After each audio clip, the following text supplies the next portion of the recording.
Hi മക്കളെ, അപ്പോൾ നമ്മൾ ഒരുപാട് സമയത്തിന് ശേഷമാണ് നമ്മൾ നേരിട്ട് കാണുന്നത്. അപ്പോൾ ഇന്ന് മുതൽ നമ്മൾ എന്ത് ചെയ്യുന്നുണ്ട്, നിങ്ങളുടെ 10ാം ക്ലാസ്സിൻ്റെ ക്രിസ്മസ് എക്സാമിനുള്ള എല്ലാ ചാപ്റ്ററിൻ്റെയും ഫുൾ റിവിഷനും ദെൻ അതിൻ്റെ ലേറ്റസ്റ്റ് ക്വസ്റ്റ്യൻ നമ്മൾ കംപ്ലീറ്റ് ചെയ്യുന്നതായിരിക്കും. ദെൻ നമുക്കറിയാമല്ലോ SCERT സൈറ്റിൽ 3 മോഡൽ ക്വസ്റ്റ്യൻ നിങ്ങളിലേക്ക് വന്നിട്ടുണ്ട്. അപ്പം അതിൻ്റെ ക്വസ്റ്റ്യൻസ് ഒക്കെ നിങ്ങൾ നോക്കിയായിരുന്നു മക്കളെ. അതിൽ ആ ഡി സെക്ഷൻ എന്ന് പറയുന്നത് 4ാമത്തെ പാർട്ട് 4 സെക്ഷൻ എന്ന് പറയുന്നത് കുറച്ച് ടഫായിട്ടുള്ള കാര്യമാണ്. അപ്പോൾ അതൊക്കെ നമ്മൾ എന്ത് ചെയ്യും, വളരെ കൃത്യമായിട്ട് എല്ലാം വളരെ ഡീറ്റെയിൽ ചെയ്ത് നമ്മൾ എന്ത് ചെയ്യും, പഠിച്ചു പോകും. ഓക്കെ ആണല്ലോ. അപ്പൊ ഇന്ന് നമ്മൾ എന്തിനാണ് വന്നേക്കുന്നത്, ഒരു 30 മിനിറ്റ് സമയം കൊണ്ട് നിങ്ങൾക്ക് 5ാമത്തെ പാഠം ഞാൻ അങ്ങ് കയ്യിലാക്കി തരും. വെറും 30 മിനിറ്റ് സമയം കൊണ്ട് ഫുൾ ഇക്വേഷൻസ്, ഫുൾ കോൺസെപ്റ്റുകൾ, എങ്ങനെയൊക്കെ ചോദ്യം ചോദിക്കാം, എന്തൊക്കെ കാര്യങ്ങളാണ് ഓർത്ത് വെക്കേണ്ടത് എന്ന കാര്യങ്ങളെല്ലാം എന്ത് ചെയ്യും, നമ്മൾ വളരെ ഡീറ്റെയിൽ ആയിട്ട് ഈ 30 മിനിറ്റ് കൊണ്ട് പറയും. ഓക്കെ ആണല്ലോ. നമുക്ക് തുടങ്ങാം. ചാപ്റ്ററിന്റെ പേര് അറിയാലോ, electrical energy conservation and consumption. Okay ആണല്ലോ. ആദ്യമേ നിങ്ങൾ നോക്കി വെക്കേണ്ട കാര്യം എന്താണ് ഹീറ്റിംഗ് എലമെന്റ് എന്നറിയണം. എന്താണ് ഹീറ്റിംഗ് എലമെന്റ് എന്നറിയണം. എന്താണ് മക്കളെ ഹീറ്റിംഗ് എലമെന്റ്? എന്തെങ്കിലും ഡൗട്ട് ഉണ്ടോ? സോറി, ഡൗട്ട് ഉണ്ടോ എന്നല്ല, എന്തെങ്കിലും ഒരു ഐഡിയ ഉണ്ടോ ഹീറ്റിംഗ് എലമെന്റിനെ കുറിച്ച്? എന്തെങ്കിലും ഐഡിയ ഉണ്ടോ? നിങ്ങൾ നോക്കൂ മക്കളെ. എടാ, ഹീറ്റിംഗ് എലമെന്റ് എന്ന് പറയുന്നതാ നിങ്ങൾ എടുക്കുന്ന ഇൻസ്ട്രുമെന്റ് ഏതോ ആയിക്കോട്ടെ, അത് പ്രശ്നമില്ല. ഏത് ഇൻസ്ട്രുമെന്റ് ആവാം, വാട്ടർ ഹീറ്റർ ആവാം, അയൺ ബോക്സ് ആവാം, ഇൻഡക്ഷൻ കുക്കർ ആവാം. അപ്പൊ നിങ്ങൾ ചിന്തിക്കും, സാർ എന്തിനാണ് ഹീറ്റ് ആക്കുന്ന കാര്യങ്ങൾ മാത്രം ഇൻസ്ട്രുമെന്റ് ഇങ്ങനെ എടുത്തു പറയുന്നത്? മക്കളെ, അതിലൊരു കാര്യം ഉണ്ടടാ. ഇങ്ങോട്ട് നോക്കിക്കേ. നമുക്കറിയാവുന്ന ഈ ഹീറ്റ് കിട്ടാൻ വേണ്ടി നമ്മൾ ഉപയോഗിക്കുന്ന കുറച്ച് ഇൻസ്ട്രുമെന്റ്സ് അല്ലെങ്കിൽ ഉപകരണങ്ങളുണ്ട്. ഏതൊക്കെയാ? ഒന്നാമത്തത് ഹീറ്റർ, വാട്ടർ ഹീറ്റർ. രണ്ടാമത്തത് ഇൻഡക്ഷൻ കുക്കർ, മൂന്നാമത്തത് എന്താ? Iron box. അപ്പൊ ഈ കാര്യങ്ങളൊക്കെ ഒന്ന് നോക്കി വെച്ചേക്കണം. ഈ 3 ആൾക്കാരും നമുക്ക് തരുന്നത് എന്താണ്? ഹീറ്റ് ആണെന്ന് ഓർത്ത് വയ്ക്കുക. ഈ 3 ആൾക്കാരും നമുക്ക് തരുന്നത് എന്തായിരിക്കും? ഹീറ്റ് ആണെന്ന് ഓർത്ത് വയ്ക്കണം. ക്ലിയർ ആണല്ലോ. അപ്പൊ ഈ പാഠത്തിൽ നമ്മൾ കൂടുതലായിട്ടും ഡിസ്കസ് ചെയ്യുന്നത് എന്തിനെ കുറിച്ചിട്ടായിരിക്കും? ഹീറ്റിനെ കുറിച്ചിട്ടായിരിക്കും. ക്ലിയർ ആണല്ലോ. എന്തെങ്കിലും ഡൗട്ട് ഉണ്ടോ? ഇനി നമുക്ക് നോക്കാം എന്താണ് ഹീറ്റിംഗ് എലമെന്റ് എന്ന് പഠിക്കണം. എന്താണ് ഹീറ്റിംഗ് എലമെന്റ്? ഹീറ്റിംഗ് എലമെന്റ് എന്ന് പറയുന്നത് നിങ്ങൾ എടുക്കുന്ന ഉപകരണം. നിങ്ങൾക്ക് എന്തെടുക്കാം? ഹീറ്റർ എടുക്കാം, ഇൻഡക്ഷൻ കുക്കർ എടുക്കാം, അയൺ ബോക്സ് എടുക്കാം, പ്രശ്നമില്ല. നിങ്ങൾ എടുക്കുന്ന ഉപകരണത്തിൽ ചൂടാകുന്ന ഭാഗത്തെ വിളിക്കുന്ന പേരാണ് ഹീറ്റിംഗ് എലമെന്റ്.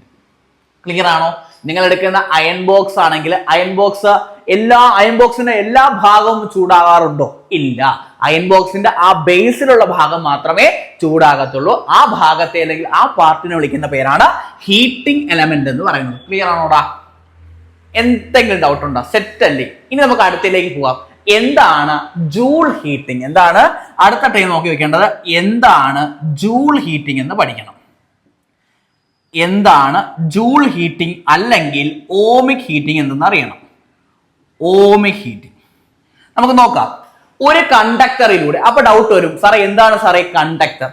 കറണ്ട് കടന്നു പോകുന്ന ഏതൊരു വസ്തുവും കണ്ടക്ടർ. കറണ്ട് കടന്നു പോകുന്ന ഏതൊരു വസ്തുവും എന്തായിരിക്കും? കണ്ടക്ടറാണ്.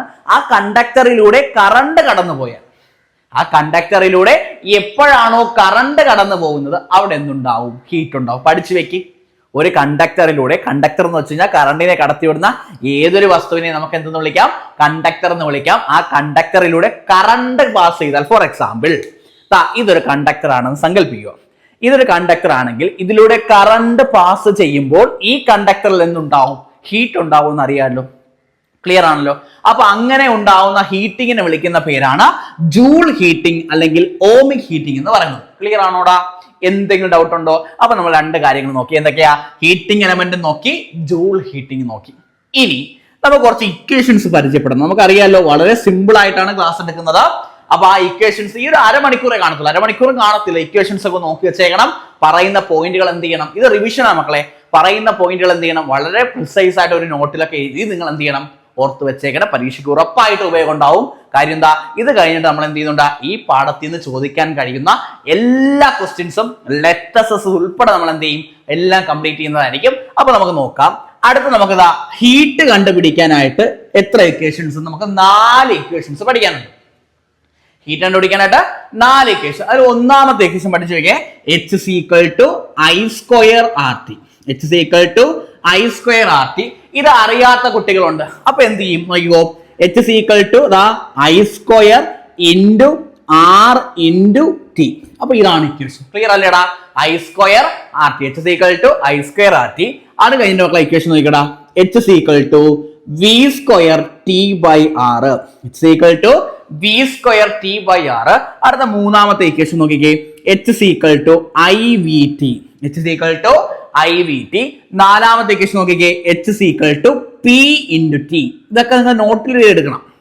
അപ്പൊ നമ്മള് ഹീറ്റിങ്ങുമായി ബന്ധപ്പെട്ട് ഒരു നിയമം നമുക്ക് പഠിക്കാനുണ്ട്. അതൊക്കെ എന്റെ കുട്ടികൾക്ക് അറിയാം, ജൂൾസ് ലോ ആണെന്നൊക്കെ അറിയാം. നിങ്ങൾ ഇപ്പൊ എന്തിനാ ഈ ക്ലാസ് കാണാൻ വന്ന? എന്തിനാ? എക്സാമിന്റെ പോയിന്റിൽ നമ്മൾ എന്ത് ചെയ്യണം? കാര്യങ്ങൾ മനസ്സിലാക്കി തരണം. അപ്പൊ ദാ ആദ്യം നോക്കിയ കാര്യം അറിയാലോ, ഹീറ്റിംഗ് എലമെന്റ് ഓക്കെയാണ്. ജൂൾ ഹീറ്റിംഗ് അല്ലെങ്കിൽ ഓമിക് ഹീറ്റിംഗ് എന്താണെന്ന് അറിയാം. പിന്നെ ദാ എച്ച് കണ്ടുപിടിക്കാനായിട്ട് 4 ഇക്വേഷൻസ്. ഏതൊക്കെ equations? H equal to I square R T, H equal to V square T by R, അടുത്ത H equal to I V T, then H equal to P into T. അപ്പൊ ഈ 4 equations എന്ത് ചെയ്യണം? വളരെ precise ആയിട്ട് തന്നെ പഠിച്ചു വെക്കണം. ഒരു കാരണവശാലും നിങ്ങൾ എന്ത് ചെയ്യാൻ പാടില്ല? തെറ്റിക്കാൻ പാടില്ല. ഇത് ക്ലിയർ ആണല്ലോ?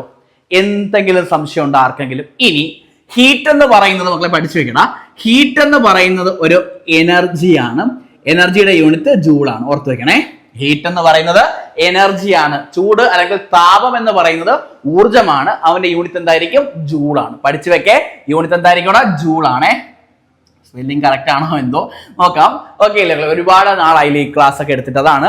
അപ്പൊ ഹീറ്റ് എന്ന് പറയുന്നത് ഒരു ടൈപ്പ് ഓഫ് എനർജിയാണ്. ആ എനർജിയുടെ യൂണിറ്റ് എന്ന് പറയുന്നത് ജൂൾ ആണ്. അപ്പൊ നിങ്ങൾ എന്ത് ചെയ്യണം? എച്ചിന്റെ ഉത്തരം കിട്ടിക്കഴിഞ്ഞാൽ, എച്ചിന്റെ ഉത്തരം നിങ്ങൾ ഇപ്പൊ എക്സ് എന്ന് കിട്ടിക്കഴിഞ്ഞാൽ, എച്ച് ഈക്വൽ ടു എക്സ് എന്ന് നിങ്ങൾക്ക് അറിയില്ല. അപ്പൊ നമുക്ക് നമ്പർ കൊടുക്കാം. 100 എന്ന് കൊടുത്തു കഴിഞ്ഞാൽ യൂണിറ്റ് എന്ത് കൊടുക്കണം? ജൂൾ കൊടുക്കണം. ഓക്കെ ആണോ? ഇതിൽ എന്തെങ്കിലും ഡൗട്ട് ഉണ്ടോ? ഈ കാര്യം ക്ലിയർ അല്ലേ? സംശയം ഉണ്ടാടാ? ഓക്കെ ആണല്ലോ മക്കളെ? അങ്ങനെയാണെങ്കിൽ നിങ്ങൾ മെയിൻ ആയിട്ട് ഈ ചാപ്റ്ററിൽ ഫോക്കസ് ചെയ്യേണ്ട ഒരു ഇക്വേഷൻ ഉണ്ട്. ആ ഇക്വേഷൻ ആണ് ഏതെന്ന് പറയുന്നത്? H equal to V square T by R. ഈ ഇക്വേഷൻ നിങ്ങൾ എന്ത് ചെയ്യണം? വളരെ മെയിൻ ആയിട്ട് ഫോക്കസ് ചെയ്ത് നോക്കിക്കൊണ്ടിരിക്കണം. അതായത് ഇതുമായി റിലേറ്റ് ചെയ്ത പ്രോബ്ലം നിങ്ങൾ എന്ത് ചെയ്യണം? ചെയ്യണം. ഇത് ഓക്കെ ആണോ? ക്ലിയർ ആണോ കാര്യം? എന്തെങ്കിലും സംശയം ഉണ്ടാടാ? അങ്ങനെയാണെങ്കിൽ നമുക്ക് അടുത്ത സെക്ഷനിലേക്ക് പോകാം. അടുത്ത സെക്ഷൻ എന്താ? പവർ എന്ന് പറയുന്ന സെക്ഷൻ ആണ് നമ്മൾ നോക്കാൻ പോകുന്നത്. ഓക്കെ അല്ലേടാ? അപ്പൊ നമുക്ക് നോക്കാം. ഓക്കെ മക്കളെ, നമുക്ക് പവർ എന്ന് പറയുന്ന സെക്ഷനിലേക്ക് പോവാം. പവർ എന്ന് പറയുന്ന സെക്ഷൻ. അപ്പം ആദ്യമേ നിങ്ങൾ ചെയ്യേണ്ട കാര്യം, പവറിന്റെ ഇക്വേഷൻ എന്ന് പറയുന്നത് വർക്ക് ബൈ ടൈം ആണ്. പവറിന്റെ ഇക്വേഷൻ എന്ന് പറയുന്നത് എന്തായിരിക്കും? വർക്ക് ബൈ ടൈം ആണ്. നിങ്ങൾ പഠിക്കേണ്ട കാര്യം, ഈ 5ാമത്തെ പാഠത്തില് ഇവിടെ ഉണ്ടായ വർക്ക് എന്ന് പറയുന്നത് എന്തായിരിക്കും? ഹീറ്റ് ആയിരിക്കും. ഇവിടെ ഉണ്ടായ വർക്ക് എന്ന് പറയുന്നത് എന്തായിരിക്കും? ഹീറ്റ് ആയിരിക്കും. പഠിച്ചു വെക്കണേ മക്കളെ, വർക്ക് എന്ന് പറയുന്നത് ഹീറ്റ് ആണെന്ന് ഓർത്ത് വെച്ചേക്കണം. വർക്ക് എന്ന് പറയുന്നത് എന്തായിരിക്കും?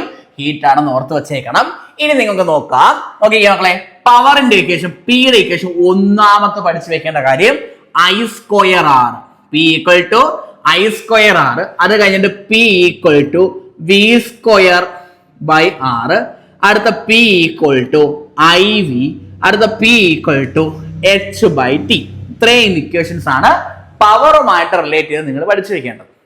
അപ്പൊ ഒന്നുകൂടെ പറ, P equal to I square R, P equal to V square by R, P equal to I V, P equal to H by T. അപ്പൊ ഇത്രയും ഇക്വേഷൻസ് നിങ്ങൾ പഠിക്കണം. ഇതിൽ കൂടുതൽ ഫോക്കസ് ചെയ്ത് പഠിക്കേണ്ട ഇക്വേഷൻ ഇതാണ്. പി ഈക്വൽ ടു പറ, P equal to V square by R. ഈ ഇക്വേഷൻ നിങ്ങൾ എന്ത് ചെയ്യണം? കൂടുതൽ ഫോക്കസ് ചെയ്ത് പഠിക്കണം.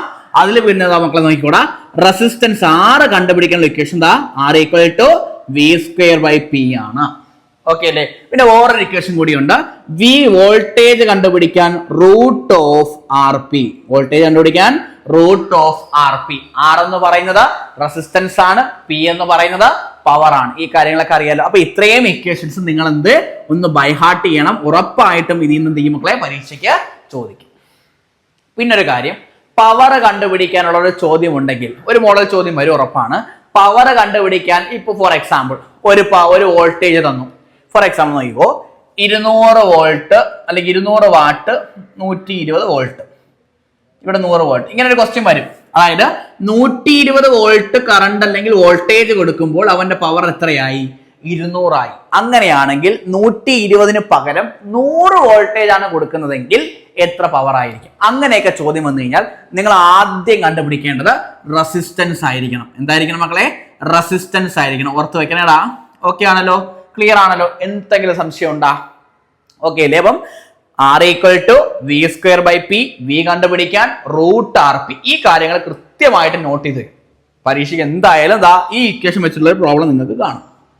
ഓക്കെ അല്ലേടാ? അടുത്തതിലേക്ക് പോവാം. ഇനി കുറച്ച് കോൺസെപ്റ്റുകളാണ്, എക്സാം ഓറിയന്റഡ് കോൺസെപ്റ്റുകളാണ്. അപ്പൊ നമുക്ക് അതിലേക്ക് നോക്കാം. നോക്കിക്കോ. അപ്പൊ ആദ്യമേ ഒന്നാമത്തെ concept H is equal to V square T by R. Okay ആണല്ലോ? ഇവിടെ നിങ്ങൾ പഠിച്ചു വെക്കണം, വോൾട്ടേജ് കോൺസ്റ്റന്റ് ആണെങ്കിൽ നോക്കിക്കോ മക്കളെ, റെസിസ്റ്റൻസ് കൂടിയാൽ, പ്രതിരോധം കൂടിയാൽ എച്ച് കുറയുമെന്ന് പഠിക്കണം. എന്നാൽ നോർമൽ കേസിൽ വോൾട്ടേജ് കോൺസ്റ്റന്റ് അല്ല, വോൾട്ടേജിന് മാറ്റം സംഭവിക്കും. അപ്പൊ വോൾട്ടേജ് കൂടിയാൽ അല്ലെങ്കിൽ വോൾട്ടേജ് കുറഞ്ഞാലും റെസിസ്റ്റൻസ് കൂടിയാൽ എന്ത് ചെയ്യും? ഹീറ്റ് കൂടുമെന്ന് പഠിച്ചിട്ടുണ്ട്. പക്ഷെ ഈ കേസ് എന്താ? വോൾട്ടേജ് കോൺസ്റ്റന്റ് ആണെങ്കിൽ റെസിസ്റ്റൻസ് കൂടിയാൽ ഹീറ്റ് കുറവായിരിക്കും, അല്ലെങ്കിൽ റെസിസ്റ്റൻസ് കുറഞ്ഞാൽ ഹീറ്റ് കൂടുതലായിരിക്കും. ഓർത്ത് വെച്ചേക്കണം. ഇതാണ് നിങ്ങൾ ഓർക്കേണ്ട ഒന്നാമത്തെ കാര്യം. വോൾട്ടേജ് കോൺസ്റ്റന്റ് ആണെങ്കിൽ റെസിസ്റ്റൻസ് കൂടുമ്പോൾ, പ്രതിരോധം കൂടുമ്പോൾ എച്ച് എന്ത് ചെയ്യും? കുറയും. ഇത് നോട്ട് ചെയ്ത് തന്നെ പഠിക്കണം നിങ്ങൾ. ഓക്കെ അല്ലേ? അല്ലെങ്കിൽ റെസിസ്റ്റൻസ് കുറയുമ്പോൾ എച്ച് കൂടും. എപ്പോഴാണ് ഇത് സംഭവിക്കുന്നത്? വോൾട്ടേജ് കോൺസ്റ്റന്റ് ആയിട്ട് ഇരിക്കുമ്പോഴാണ്. ക്ലിയർ ആണല്ലോടാ? അങ്ങനെയാണെങ്കിൽ നമുക്ക് അടുത്തതിലേക്ക് പോവാം. നോക്കിക്കേ, P equal to V square by R. P equal to V square by R. Same കാര്യമാണ് പറയുന്നത്. വോൾട്ടേജ് കോൺസ്റ്റന്റ് ആണെങ്കിൽ റെസിസ്റ്റൻസ് കൂടുമ്പോൾ പവർ കുറയും. വോൾട്ടേജ് കോൺസ്റ്റന്റ് ആണെങ്കിൽ റെസിസ്റ്റൻസ് കൂടുമ്പോൾ എന്ത് ചെയ്യും? പവർ കുറയും. റെസിസ്റ്റൻസ് കുറഞ്ഞാലോ പവർ കൂടും. ഓർത്തു വെച്ചേക്കണം. ഈ രണ്ട് പോയിന്റുകൾ എക്സാമിന് പോകുന്നതിന് മുമ്പായിട്ട് എന്റെ കുട്ടികൾ എന്ത് ചെയ്യണം? പഠിച്ചു വെച്ചിരിക്കണം. വോൾട്ടേജ് കോൺസ്റ്റന്റ് ആണെങ്കിൽ റെസിസ്റ്റൻസ് കൂടിയാൽ ഹീറ്റ് കുറയുമെന്നും റെസിസ്റ്റൻസ് കുറഞ്ഞാൽ ഹീറ്റ് കൂടുമെന്നും എന്റെ കുട്ടികൾ എന്ത് ചെയ്യണം?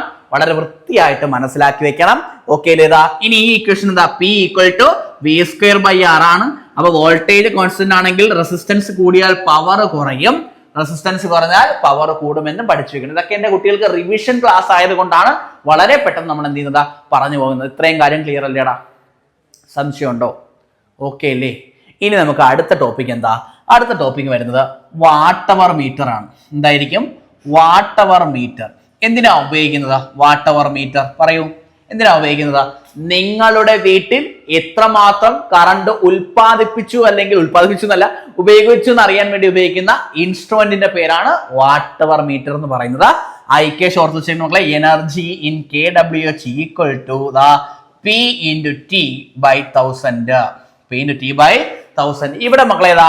T എന്ന് പറയുന്ന ടൈം ഇൻ അവർ ആണെന്ന് ഓർത്ത് വെച്ചേക്കുക. ടൈം ഇൻ അവർ ആണെന്ന് ഓർത്ത് വെച്ചേക്കുക. ഈ കാര്യം മാത്രം നിങ്ങൾ ശ്രദ്ധിച്ചാൽ മതി. ഓക്കെ അല്ലേ? ക്ലിയർ ആണോ? എന്തെങ്കിലും ഡൗട്ട് ഉണ്ടോ? അപ്പം ഇപ്പൊ നമ്മൾ പറഞ്ഞേക്കുന്നത് എന്താ? ഈ പാഠത്തിന്റെ ഓവറോൾ ആയിട്ടുള്ള എന്താ ന്യൂമറിക്കൽ സെക്ഷന്റെ കാര്യങ്ങളാണ് പറഞ്ഞിട്ടുള്ളത്. ബാക്കി ഒന്നും നമ്മൾ പറഞ്ഞിട്ടില്ല. അതൊക്കെ എന്ത് ചെയ്യും? നമ്മൾ അടുത്ത ക്ലാസ് മുതൽ കൃത്യമായിട്ടും എല്ലാ മോഡൽ ക്വസ്റ്റ്യൻ, ആ 3 സെറ്റ് മോഡൽ ക്വസ്റ്റ്യന്റെയും ഒരു 5 ക്വസ്റ്റ്യൻ വെച്ച് നമ്മൾ എന്ത് ചെയ്യും? ഫുള്ളായിട്ട് ഡിസ്കസ് ചെയ്യും. നിങ്ങൾ ആ ക്ലാസ് മാത്രം കണ്ടാൽ മതി. അത് പഠിക്കാതെ നിങ്ങൾ പോകരുത്. പോയി കഴിഞ്ഞാൽ പണി കിട്ടും, ഉറപ്പായിട്ടും കിട്ടും മക്കളെ. അപ്പം ഈ കാര്യങ്ങളൊക്കെ എന്ത് ചെയ്യുക? ജസ്റ്റ് കേൾക്കുക, എഴുതിയെടുക്കുക. നിങ്ങൾ അതാ ചെയ്യേണ്ടത്. ഇന്ന് നിങ്ങൾ ചെയ്യേണ്ടത് അതാ. ഈ ക്ലാസ് കാണുമ്പോൾ തന്നെ ഒരു നോട്ട് എടുത്ത് ഈ പോയിന്റുകളൊക്കെ ഒന്ന് എഴുതി വെക്കണം. എന്നിട്ട് എന്ത് ചെയ്യണം? ആ ഒരു ടെക്സ്റ്റിലെ ക്വസ്റ്റ്യൻസ് ഒക്കെ ഒന്ന് പ്രാക്ടീസ് ചെയ്യുമ്പോഴേക്കും എന്ത് ചെയ്യും? നമ്മൾ മോഡൽ ക്വസ്റ്റ്യനുമായിട്ട് നിങ്ങളുടെ മുന്നിലേക്ക് വരും മക്കളെ. അപ്പോൾ അതുവരെ okay, bye bye, thank you.